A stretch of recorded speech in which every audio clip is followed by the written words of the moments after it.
A kid with facial abnormalities is about to go to a new school. But how can he convince his new classmates he's just an ordinary kid with an extraordinary face?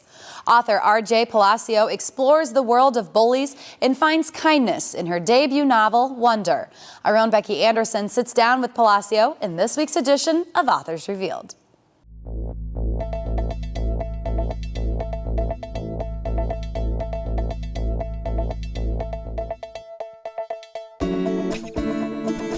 Welcome to Authors Revealed. I'm Becky Anderson. I am so excited. One of our favorite books of the year.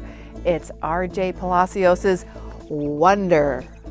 Where did the seeds for this story begin? And I've heard the story, but it's so interesting how this started for you. Well, I was with my kids, and my older son was probably around 11 at the time, and my younger son was 3, and he was still in the stroller. And we were sitting outside of an ice cream store, and my older son had gone inside to get us some chocolate shakes, and I realized at a certain point that I was sitting right next to a little girl who looked exactly the way I describe Augie as looking. Mm-hmm.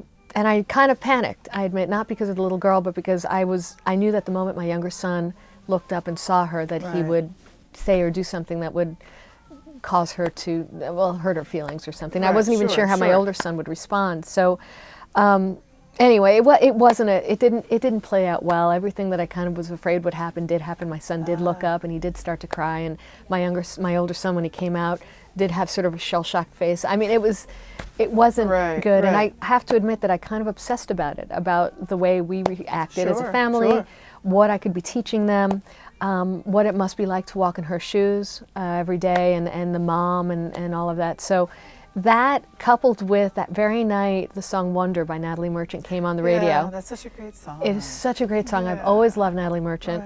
And that song just resonated so much with me at that particular moment in time. And it was something, sort of a mashup between what had happened to me that day and the song that just kind of came together. And I started writing it that night. Wow. I really did. I didn't have an outline. I just thought, okay, I'm just going to write this book and see where it takes me. And that's what I did.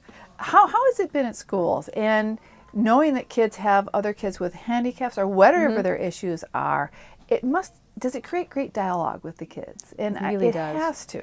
It does. I've been hearing that from teachers, just that they have had the most amazing talks with their kids. They start out oftentimes by showing the trailer that were created for the book. Yeah, it's very good. Very good. And then they'll just talk, because kids can really, really relate to the idea of well, they're fascinated by the idea of someone looking different. Right. And then they get equally fascinated by how they would respond in that situation. Yeah. It's like, how would you, and that's usually the way I start the talks out.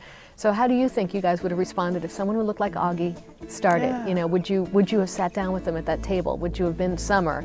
And you know, or do you think, you know, and it makes them think. We've had a fantastic conversation with author R.J. Palacio and her new book. It's called Wonder. Back to you, Jen. Thanks, Becky. If you're interested in the full interview with R.J. Palacio, visit our website at nctv17.com for a list of air times.